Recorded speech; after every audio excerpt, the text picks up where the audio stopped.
What would you do if the entire world believed you were a monster, just because of how things looked on the surface? Imagine rushing a loved one to the hospital, desperately trying to save their life, only to be met with suspicion instead of help. That's exactly what happened to Ethan Carter when he brought his pregnant girlfriend to the ER, except she looked like a 10-year-old child. But the truth? It was something no one could have expected, and it changed their lives forever. Before we continue, tell us, where in the world are you watching from? If you're enjoying these stories, make sure to hit subscribe because tomorrow's episode is absolutely mind-blowing. Now, let's go back to where it all began. One desperate night at Dallas General Hospital, where a man's love was put to the ultimate test. The piercing wail of an ambulance tore through the humid Texas afternoon as it sped into the emergency bay of Dallas General Hospital. The back doors swung open with a loud thud, and a man in his mid-30s jumped out, his face drenched in sweat. His arms were trembling as he carried a petite girl no taller than 4 foot 8 inches, 142 centimeters, and barely 80 pounds, 36 kilograms, against his chest. "Please, help her!" Ethan Carter shouted, his voice cracking with desperation. The ER staff sprang into action. 2 nurses rushed forward with a stretcher, their eyes widening as they took in the girl's condition. Her breathing was shallow, her small body shivering despite the sweltering heat. "What happened?" one nurse asked, helping Ethan lay her down. Ethan's hands clenched into fists. She's in labor," he stammered. For a moment, everything froze. Dr. Sarah Mitchell, a seasoned ER physician, stepped forward, her sharp eyes scanning the girl's round cheeks, delicate frame, and childlike features. She couldn't be older than 10. Dr. Mitchell's brows knitted together, her lips pressing into a thin line. "In labor?" she echoed, her voice edged with disbelief. Ethan could already feel the weight of their judgment. The silent glances exchanged between the nurses, the way their movements stiffened. It was the reaction he had feared all along. "Sir," Dr. Mitchell said, her voice turning firm, "you need to explain what's going on. How old is she?" Ethan swallowed hard, the familiar dread creeping up his spine. He had played this moment in his head 1,000 times, but nothing could prepare him for the suspicion in their eyes. "She's 25, he whispered. The room fell deathly silent. Dr. Mitchell's gaze hardened. "That's impossible." Ethan exhaled sharply, bracing himself. "I know how this looks, but I'm telling the truth. Her name is Lily Walker. She has a rare genetic disorder that stunted her physical growth." One of the nurses flinched, her expression skeptical. Another staff member subtly reached for the hospital phone, likely to call security. Dr. Mitchell crossed her arms. "We need to verify that information. Until then, we have to involve the authorities."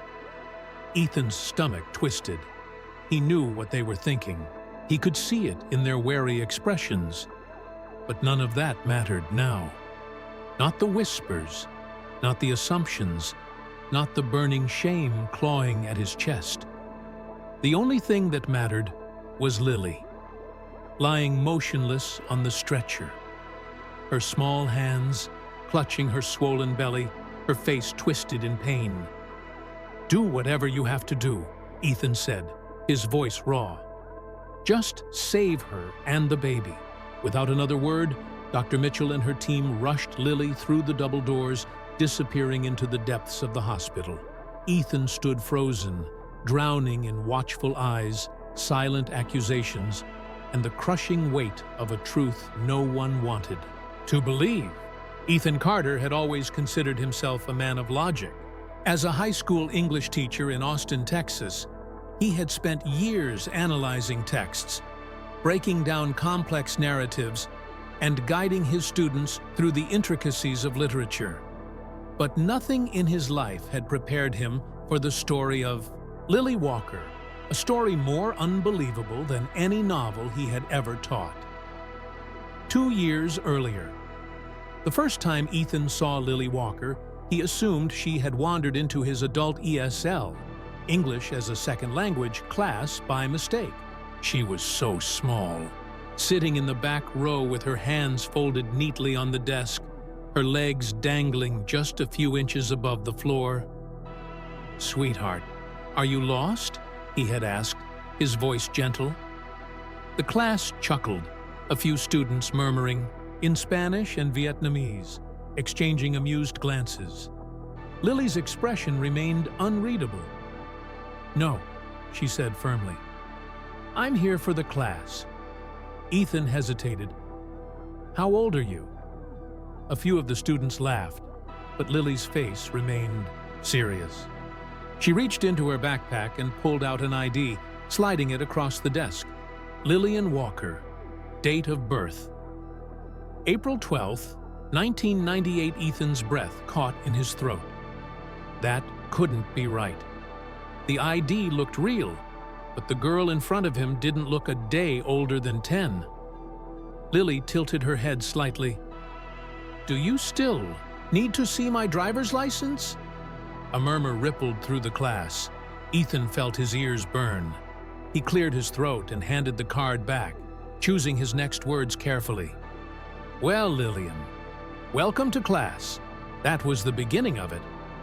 At first, Ethan convinced himself that maybe she was just genetically small. Some people were, after all. But as the weeks passed, he noticed things that didn't make sense. Her manner of speaking was far too mature for a child. She spoke with clarity and precision, often using advanced vocabulary that even some of his native-speaking students struggled with. Her understanding of literature was remarkable. She could analyze texts with nuance and insight, sometimes even challenging Ethan's interpretations. She never talked about her family or childhood, brushing off questions with a simple, "It's a long story." One evening, after class, she stayed behind. "Mr. Carter," she began, shifting uncomfortably in her chair. "Can we talk?" Ethan nodded, shutting his laptop. "Of course. What's on your mind?" Lily exhaled slowly. "I know you have questions. You're too polite to ask, but I see it in your face." Ethan hesitated. "I'd be lying if I said I wasn't curious." Lily reached into her bag and pulled out a thick folder of medical documents. "You should see this." Ethan frowned as he flipped through the pages. Growth charts, endocrinology reports, genetic tests. He saw words like Laron syndrome and growth hormone insensitivity disorder. The more he read, the dizzier he felt. This means... He looked up at her, struggling to find the right words. "I'm 23, she said softly. "I have a rare condition that prevents my body from developing past a prepubescent stage." Ethan blinked. "I know I don't look it," she continued, tapping the ID on the table. "But inside, I'm just like any other adult. I drive, I pay bills, I pay taxes, I just look like this." Ethan tried to process what she was saying. "But how do people react?" Lily gave a hollow laugh. "You mean, how do they judge me?" Ethan winced. "I didn't mean it like that." Lily leaned back, crossing her arms. "I don't blame you. It's what everyone thinks. Some people assume I'm a child prodigy. Others assume I have some sort of medical condition, which is true. But then there are people who just assume the worst." Ethan swallowed hard, already guessing where this was going. "There have been jobs I couldn't get, apartments I wasn't allowed to rent, people who thought I was lying about my age. And relationships?" She shook her head. "Impossible." For the first time since meeting her, Ethan saw the cracks in her composure. the quiet pain she carried. He didn't know what to say. He was a teacher, not a doctor, not a therapist. But he knew what loneliness looked like, and Lily Walker had been living with it her entire life. 1 year later, what started as curiosity became something deeper. Ethan had never intended to form a bond with Lily outside of class. But as time passed, they began spending more time together, talking about books, life, and things that most people wouldn't understand. One night, they sat on the rooftop of a parking garage, eating burgers from In-N-Out. "I don't know if I'll ever have a normal life," Lily admitted, picking at her fries. Ethan glanced at her. "What does normal even mean?" she laughed. "To most people? A good job, a spouse, maybe kids." She paused. "I've always wanted kids." Ethan blinked. "Really?" She nodded. "I know it sounds crazy. People look at me and think, I'm a kid myself, but I want a family. I just don't know if it's possible." Ethan felt something stir in his chest, an emotion he didn't dare name. "Someday," he said quietly. "You might get that." Lily looked at him, her expression unreadable. "Do you think so?" Ethan hesitated, then nodded. "Yeah, the moment that changed everything." A few months later, Lily showed up at his apartment door at 2 a.m. Her face was pale. Her hands trembled as she held a pregnancy test with 2 pink lines. Ethan's stomach dropped. "Lily?" She let out a shaky breath. "I didn't think it was possible." Ethan rubbed his face, his heart hammering in his chest. This wasn't just unexpected. It was dangerous. And deep down, they both knew. The world would never understand. Ethan Carter had always lived his life by the rules. He was a respected teacher, a man who followed logic and reason, but logic didn't apply to what he felt for. Lily Walker, and reason wouldn't save them from the judgment of the world. The first wave of doubt. The moment Ethan saw the 2 pink lines on the pregnancy test, his world shifted. "You're sure?" he asked, voice tight, running a hand through his hair. Lily sat on the edge of his couch, her small hands gripping her knees. She nodded. "I've taken 3 tests. They all said the same thing." Ethan swallowed hard. "Have you seen a doctor?" "No," she admitted. "I was scared." Ethan exhaled sharply. He knew why. Lily's body wasn't like other women's. Carrying a child would be dangerous, maybe even impossible. But that wasn't the only problem. The moment people found out, they would judge, whisper, accuse. It didn't matter that she was 25. The world would only see a man in his 30s and a girl who looked like a child. Ethan felt his chest tighten. "Lily, have you thought about what this means? What people will say?" Lily flinched, looking away. "Of course, I have."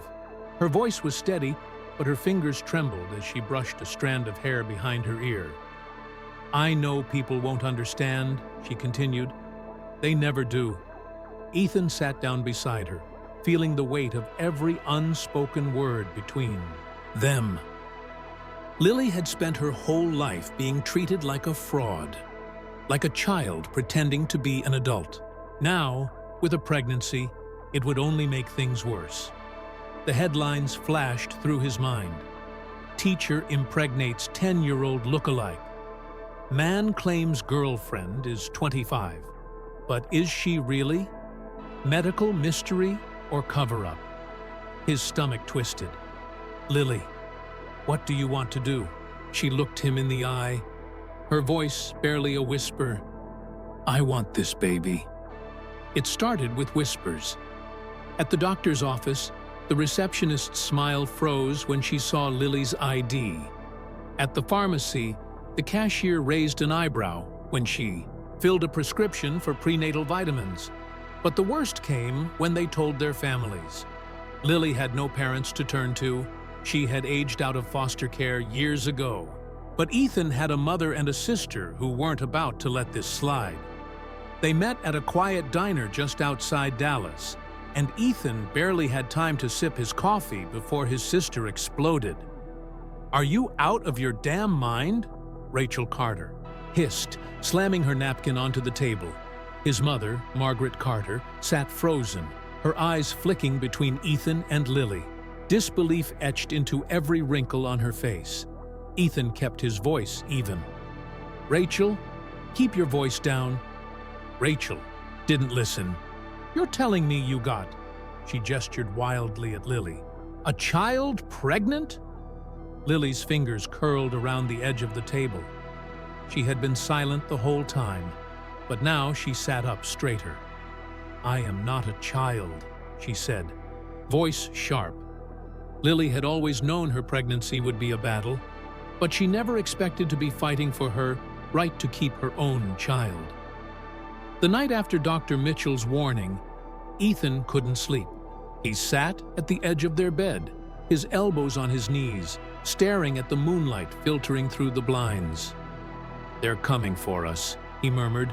Lily shifted beside him, groggy. "What?" He turned to her, voice tight. "CPS. The hospital flagged your case. They think..." He swallowed hard. "They think I forced you into this." Lily's expression darkened. "Of course, they do." Ethan let out a slow breath. "We need a plan." The first visit came 2 days later. A woman in a stiff navy blazer knocked on their door. Jessica Monroe, a caseworker from Child Protective Services. "I need to ask you both a few questions," she said, her tone professional but unreadable. Lily sat on the couch, her belly visibly rounding under her sweatshirt, her hands protectively placed over it. Ethan sat beside her, jaw tight. Jessica opened a file. "Ms. Walker, can you confirm your date of birth?" Lily nodded. "April 12th, 1998. Jessica studied her, then turned to Ethan. "And how long have you known her?" Ethan kept his voice steady. 2 years. Jessica flipped through a stack of medical reports. "We've been informed that Ms. Walker has a rare growth disorder. That said, you understand how this situation appears to an outside observer?" Lily's hands curled into fists. "You mean how it looks like I'm a victim?" Jessica met her gaze. "Are you?" Lily's anger flared. "Do I look like someone who's been forced into this?" She gestured at her belly. "This is my child. This was my choice." Jessica scribbled something in her notebook. "Would you be willing to submit to a psychological evaluation?" Ethan's patience snapped. "She doesn't need an evaluation. She's an adult." Jessica didn't react. "Mr. Carter, given your position as her former teacher, there is concern about a possible imbalance of power." Ethan's fists clenched. "This was never about power. I love her." Jessica raised a brow. "And how do you think the world sees that?" Lily pushed herself up from the couch, her small frame defiant despite her obvious exhaustion. "I don't care how the world sees it. I care about my baby. Are you here to take her away before she's even born?" Jessica didn't answer. Instead, she closed her file. "We'll be in touch." The door clicked shut behind her, leaving a suffocating silence in its wake. 2 weeks later, the contractions started too early. Lily woke up gasping, gripping Ethan's arm, her body tense with pain. Ethan bolted upright. "What is it?" She could barely get the words out. "Something's wrong." Panic surged through him. He didn't hesitate. He scooped her into his arms and ran to the car. By the time they reached Dallas General, Lily's breathing was ragged. Dr. Mitchell was waiting. "We need to get her into surgery," she said, already moving alongside the stretcher. "Her body isn't strong enough for labor. The baby is in distress." Ethan froze in the hallway, helpless as they wheeled Lily through the double doors. "Please," he choked out, "save them both." Dr. Mitchell met his eyes. We'll do everything we can." And then the doors slammed shut, leaving Ethan standing in the sterile white corridor, his heart hammering against his ribs. The weight was unbearable. 2 hours passed, then 3. Ethan's hands shook as he gripped a styrofoam coffee cup, untouched and growing cold. Finally, Dr. Mitchell appeared, pulling off her surgical mask. Ethan jumped to his feet. "She's stable," Dr. Mitchell said. "And so is the baby." The words hit him like a tidal wave. Ethan had never felt relief so intense. His knees almost buckled. "She had a C-section," Dr. Mitchell continued. "It was the only way to ensure both of them survived." Ethan exhaled shakily. "Can I see them?" Dr. Mitchell nodded. Just for a moment.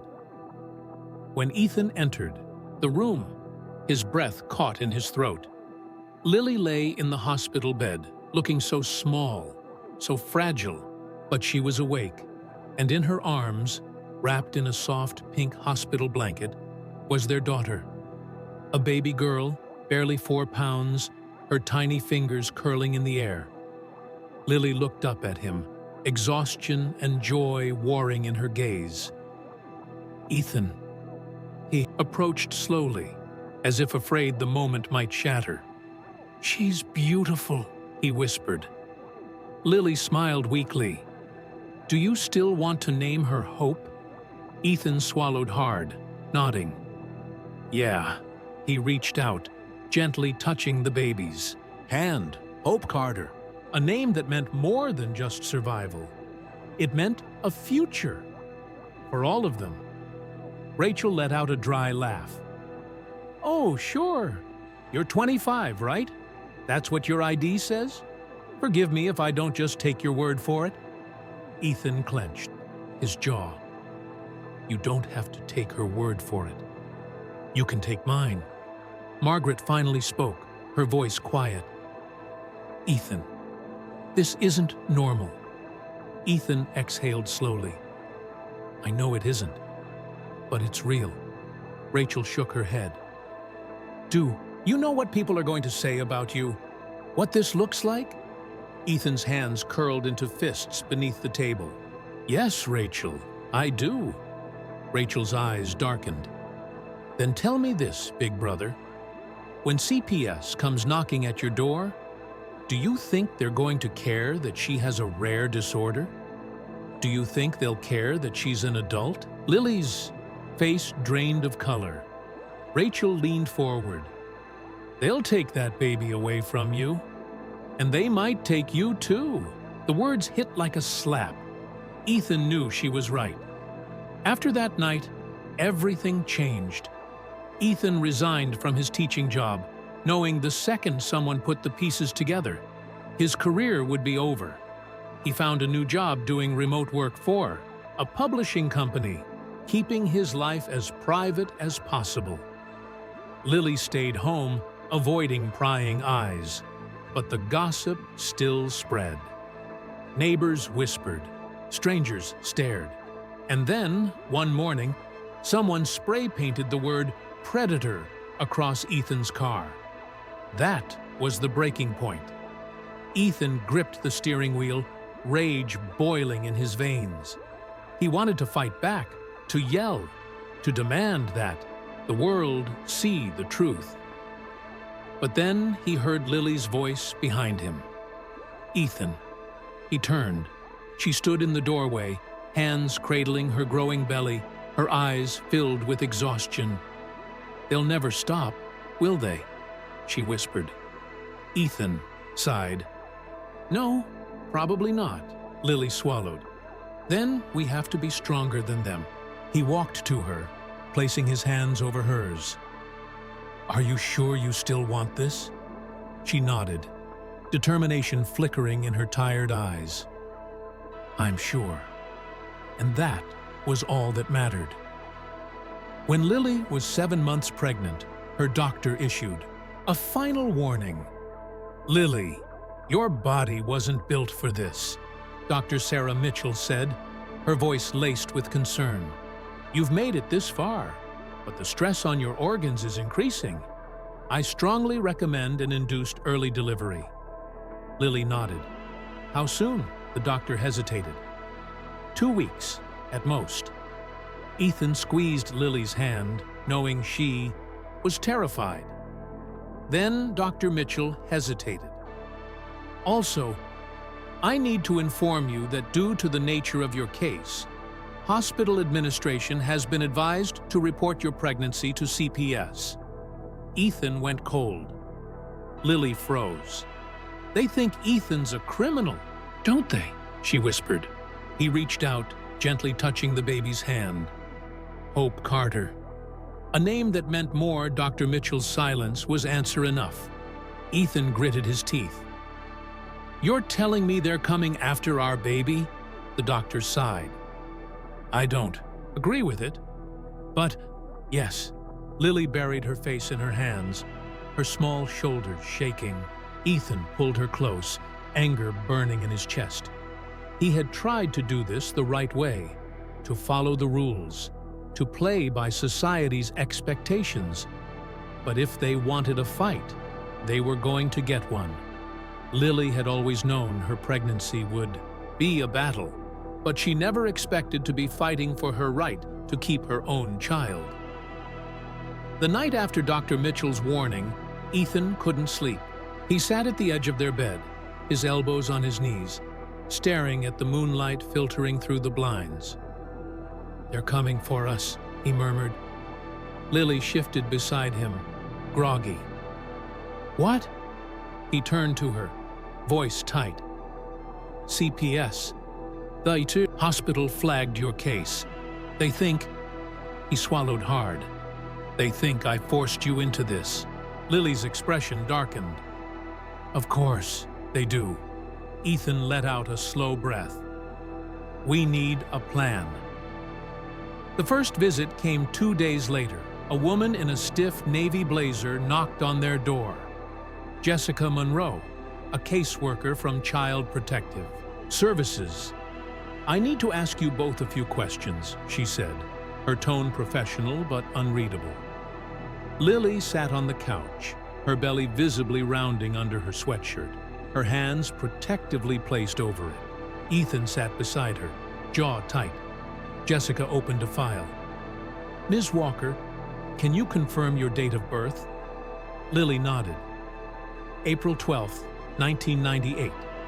Jessica studied her, then turned to Ethan. "And how long have you known her?" Ethan kept his voice steady. 2 years.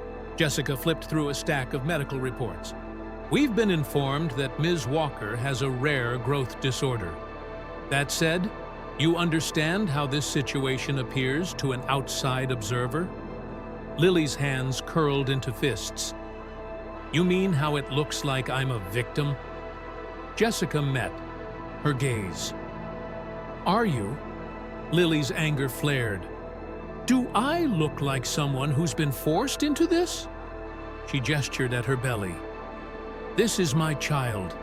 This was my choice." Jessica scribbled something in her notebook. "Would you be willing to submit to a psychological evaluation?" Ethan's patience snapped. "She doesn't need an evaluation. She's an adult." Jessica didn't react. "Mr. Carter, given your position as her former teacher, there is concern about a possible imbalance of power." Ethan's fists clenched. "This was never about power. I love her." Jessica raised a brow. "And how do you think the world sees that?" Lily pushed herself up from the couch, her small frame defiant despite her obvious exhaustion. "I don't care how the world sees it. I care about my baby. Are you here to take her away before she's even born?" Jessica didn't answer. Instead, she closed her file. "We'll be in touch." The door clicked shut behind her, leaving a suffocating silence in its wake. 2 weeks later, the contractions started too early. Lily woke up, gasping, gripping Ethan's arm, her body tense with pain. "Ethan, bolted upright. "What is it?" She could barely get the words out. "Something's wrong." Panic surged through him. He didn't hesitate. He scooped her into his arms and ran to the car. By the time they reached Dallas General, Lily's breathing was ragged. Dr. Mitchell was waiting. "We need to get her into surgery," she said, already moving alongside the stretcher. "Her body isn't strong enough for labor. The baby is in distress."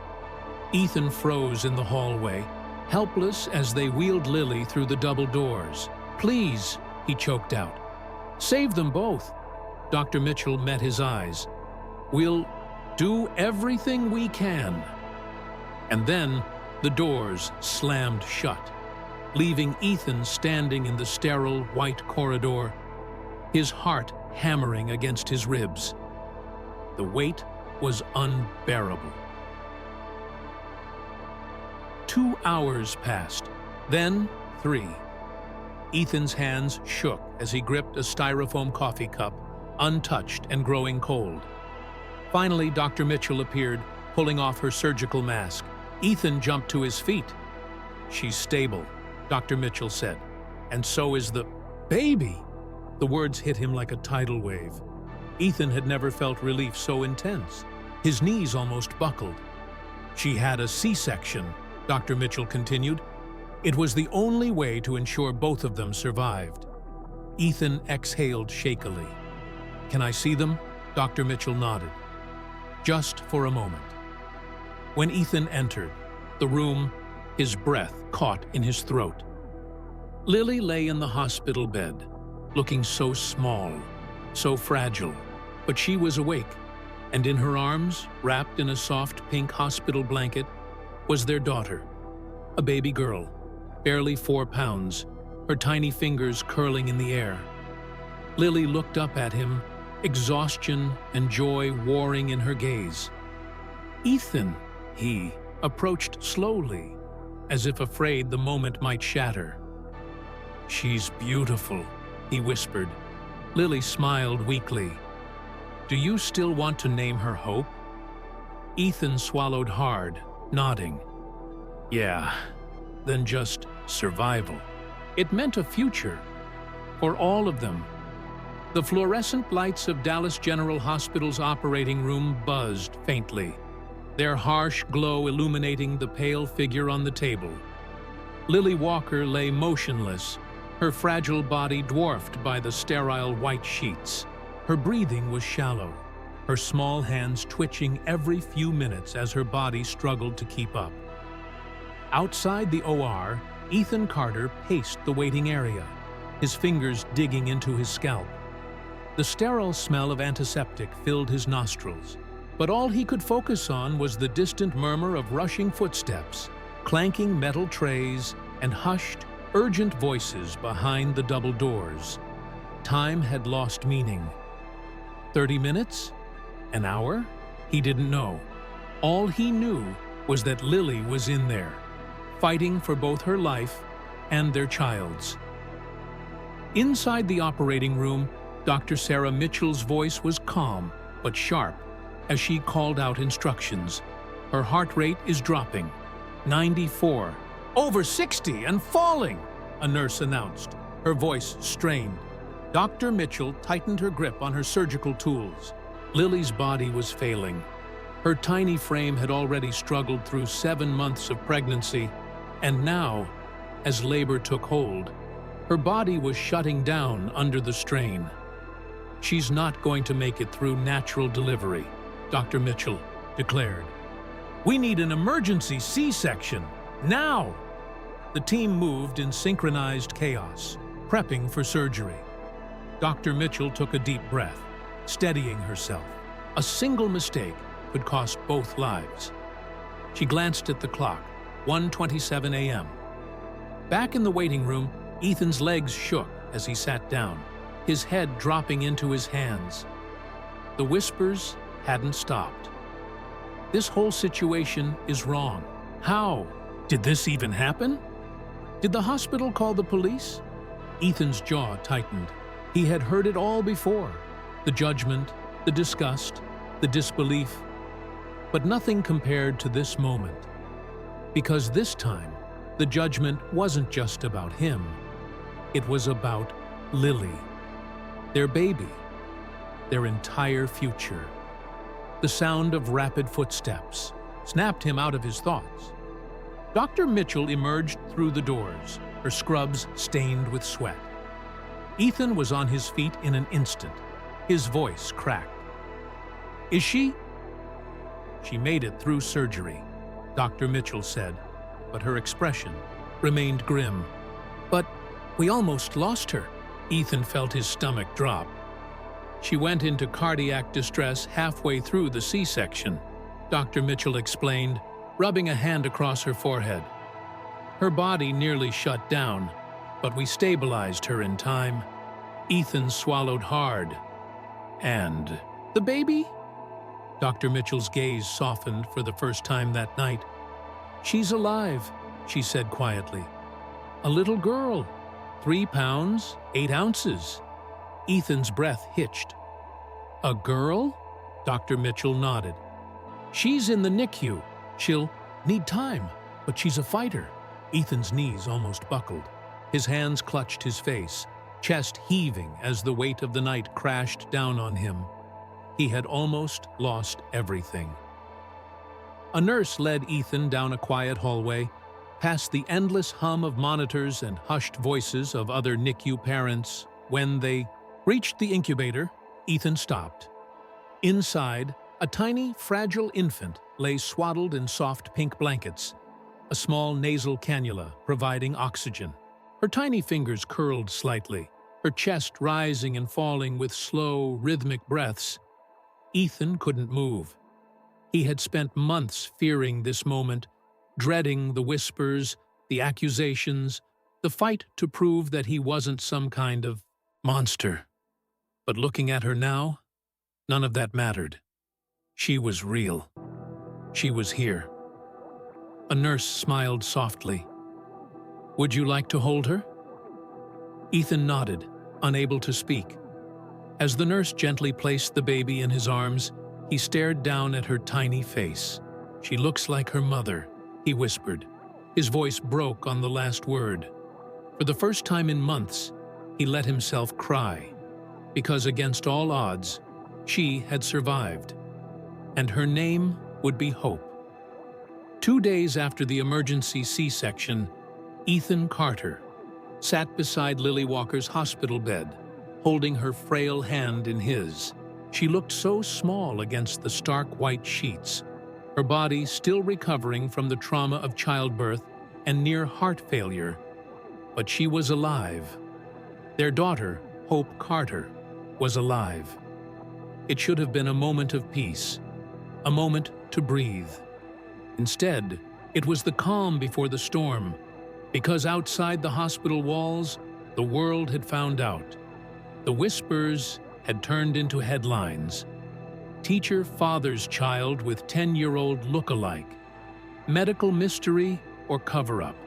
Man claims girlfriend is 25. Authorities investigating disturbing case. Dallas hospital under fire for delivering baby in possible child endangerment case. The photos weren't just of Ethan. They were of Lily, of their newborn daughter, and the worst part? The hospital had reported them to Child Protective Services. It wasn't long before Ethan's phone exploded with notifications, hundreds of comments, thousands of shares. Some were filled with curiosity, others with outrage. If this girl is really 25, where's the proof? This guy should be in prison. What kind of hospital allows this? Lily Walker needs to be rescued. She has a rare condition. Do your research before judging. Even mainstream media had picked up the story. Ethan's former students sent messages, some offering support, others horrified at the scandal.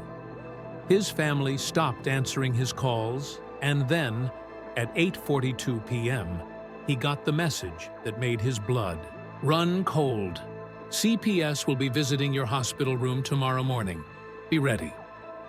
The next day, at 9:15 a.m., A woman in a navy blue suit walked into the hospital room, a clipboard pressed to her chest. "Mr. Carter? Ms. Walker?" Her voice was professional, but distant. Ethan stood protectively beside Lily, his jaw clenched. "Yes, I'm Janet Holloway from Child Protective Services. I need to speak with both of you." Lily squeezed Ethan's hand. She was still weak, but she sat up as best she could. What do you need from us?" Janet flipped through her papers.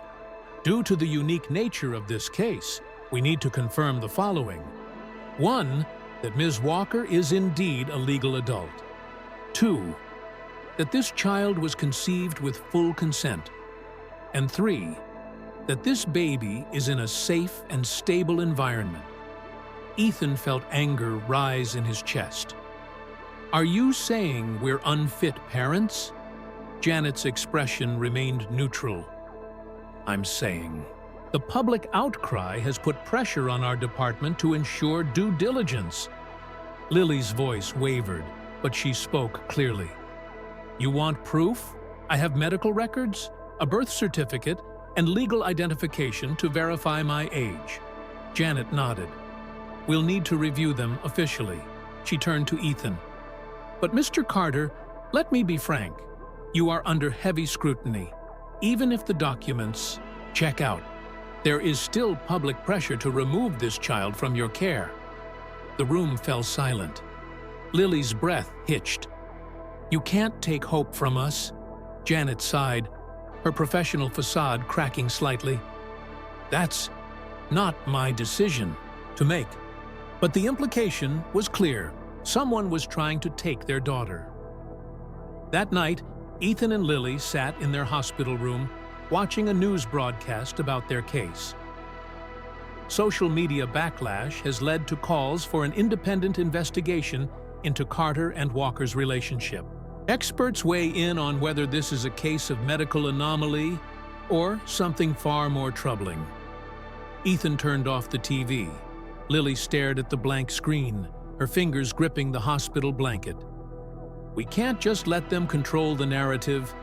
Ethan looked at her, a realization dawning. "Then we need to tell our own story." The next morning, Ethan called a lawyer. By 3 p.m., they sat at a long table in front of a sea of reporters, cameras flashing, microphones poised. Lily's hands trembled, but she took a deep breath, leaned into the mic, and spoke. "My name is Lillian Walker. I am 25 years old.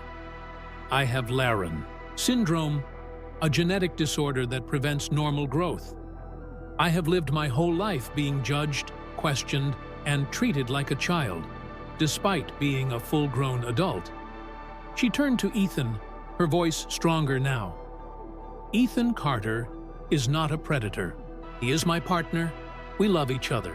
We built a life together. And now, we have a daughter." The cameras flashed wildly. The room buzzed with murmurs. Then, a reporter called out, "Lily, do you regret any of this?" Lily met his gaze, unflinching. Not for a second. The days following, the press conference were a whirlwind. Some people finally listened. Others still refused to believe. But the biggest change came from the medical community. After hearing Lily's story, a research team from Mayo Clinic in Minnesota reached out. They had been working on a revolutionary treatment, a gene therapy, designed to stimulate growth in patients with growth hormone insensitivity syndrome, and Lily was a perfect candidate. Ethan sat across from Dr. Mark Reynolds, the lead geneticist, in a sleek conference room in Rochester, Minnesota. Dr. Reynolds folded his hands. "This treatment is still in experimental stages. There are risks, side effects we can't predict. But if successful, it could help Lily's body develop closer to her actual age." Lily sat next to Ethan, her fingers tightening around his hand. "How much could I change?" Dr. Reynolds adjusted his glasses. "You may experience increased muscle mass, bone density, and limited height growth. Your body may also adjust hormonally, which could allow you to age more normally. Ethan hesitated. And the risks? Dr. Reynolds sighed. Fatigue, immune system reactions, even organ stress. But the biggest risk is that it might not work at all. Silence settled between them. Lily looked down at her hands. For 25 years, she had lived in a body that didn't match who she was. People had judged her, belittled her, doubted her existence. And now, for the first time, she had a choice. She looked at Ethan. "What do you think?" He held her gaze. "I think you should do whatever makes you feel like you." Lily nodded. "Then I want to try." For the next 6 months, Lily underwent intensive therapy, weekly injections, blood tests, constant monitoring. At first, there was no change. Then, after 3 months, Ethan noticed something different. Her face, so familiar, so delicate, began to shift. Her jawline sharpened slightly. Her arms, once thin and childlike, gained definition. By month 4, she had grown an inch. By month 5, another inch. For the first time in her life, people didn't immediately mistake her for a child. She caught her own reflection in the mirror one night and burst into tears. Ethan wrapped her in his arms. "It's working," he whispered. Meeting hope. Again, after months in the NICU, their daughter was finally ready to come home. Hope Carter, now 5 months old, had grown stronger every day. When Ethan and Lily walked into the NICU, Lily's hands shook. "Are you ready?" Ethan asked. She nodded. A nurse gently placed Hope into Lily's arms, and for the first time, Lily held her daughter without tubes, without machines beeping around them. Hope blinked up at her, wide blue eyes full of curiosity. Lily let out a shaky laugh. "She's so big now," Ethan smiled. "And you're stronger than ever." 1 year later, Lily stood on a sunlit park trail in Austin, Texas, watching Hope take her first wobbly steps. Ethan sat beside her on the bench, holding her hand. She had grown 3 inches total. She wasn't tall, but she looked like a young woman, not a child. The whispers on the street had faded. People no longer stared. She could live without fear. Lily turned to Ethan, squeezing his hand. "Do you think Hope will ever understand what we went through to get here?" Ethan smiled. "Someday." She looked at their daughter, laughing, stumbling forward, free of judgment. And for the first time in her life, Lily Walker felt whole. 1 year after Hope's birth, Ethan and Lily stood on a small stage at a packed conference hall in New York City. The bright lights shone down on them, but this time, they weren't being judged. They were being heard. A large screen behind them displayed a before and after photo of Lily, one from 2 years ago, where she looked like a child, and another from today, where she looked like the young woman she had always been inside. The audience held their breath. Lily took a deep breath, gripping the microphone. "My name is Lillian Walker, and for most of my life, the world refused to see me as I truly am." Silence. "I was born with Laron syndrome, a condition so rare that most doctors I met had only read about it in textbooks. My body never developed like a typical adult's. Because of this, I spent my entire life being mistaken for something I wasn't." She looked out into the crowd. Some people pitied me. Others judged me, assumed the worst. But the hardest part wasn't just their words. It was knowing that no matter what I did, I would always have to prove my existence. Ethan watched as Lily's voice grew stronger. She told their story, the accusations, the hospital's doubt, the fight against Child Protective Services, the experimental treatment, and the fear of losing hope. Then she looked at Ethan and smiled softly. "This man," she said, voice thick with emotion, "stood beside me when the world turned against us. He didn't see what others saw. He saw me. And because of that, I get to stand here today. As a mother, as a partner, as an advocate." The audience rose to their feet. For the first time, Lily Walker wasn't just a medical anomaly. She was a symbol of resilience, hope's childhood, and a new normal. By the time Hope Carter turned 3, life had become normal. For the first time, Lily could walk into a grocery store without stairs. She could take Hope to the playground without worrying about CPS knocking on their door. But despite everything, she never forgot what they had endured. One day, at EBE, a small cafe in Austin, a young woman approached their table hesitantly.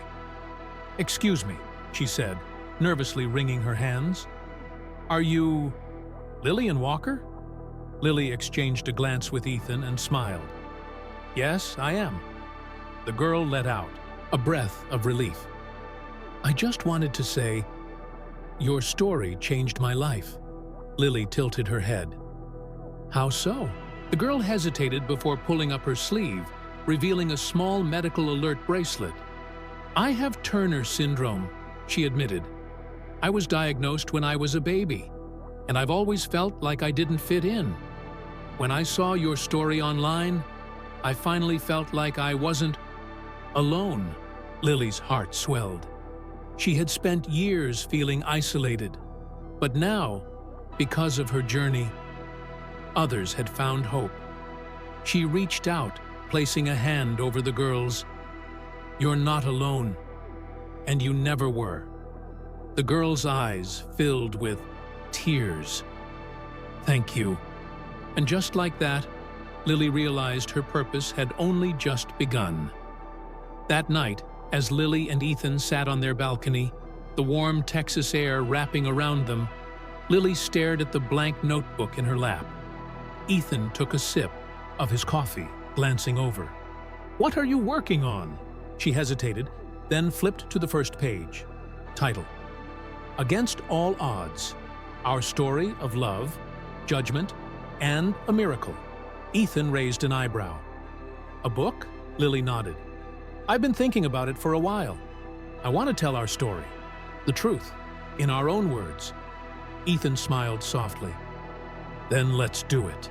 Over the next 2 years, they poured their souls into the book.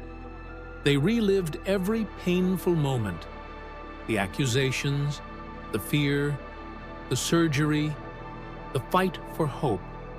But they also captured the love, the perseverance, and the moments that made it all worth it. When the book was finally published, it became an instant bestseller. People from all over the world reached out, some with rare conditions, others who had simply felt misunderstood their whole lives. Their story had done more than just clear their names, it had changed lives.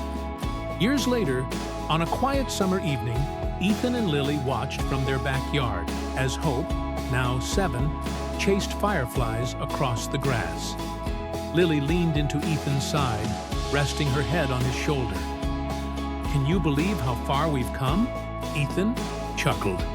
"If you told me 5 years ago that we'd be sitting here, watching our daughter grow up, I wouldn't have believed it." Lily smiled, watching Hope laugh, free of the weight they had once carried. For so long, Lily had fought to be seen, to be accepted, to be understood. Now, for the first time in her life, she wasn't fighting anymore. She was living. Ethan squeezed her hand. "Do you regret anything?" Lily turned to him, her gaze soft but unwavering. "Not a single thing." And as their daughter's laughter echoed through the warm Texas night, Lily Walker knew she had finally found her place in the world. Because in the end, love had won. And that was all that mattered. Lily and Ethan's journey teaches us a powerful lesson. Sometimes the world judges too quickly without understanding the full story. But true love, resilience, and the courage to fight for what's right can overcome even the harshest obstacles. Now, we want to hear from you. Have you ever been judged unfairly based on appearances or circumstances beyond your control? How did you handle it? Share your thoughts in the comments below. And let's start an important conversation about empathy and understanding. And before you go, make sure to hit that subscribe button and turn on notifications so you never miss a story that makes you think, feel, and see the world differently. Tomorrow's episode is going to be absolutely unforgettable. You won't want to miss it. No matter what the world sees on the outside, it's what's inside that truly defines us. Until next time, stay kind, stay open-minded, and keep believing in the power of love and resilience.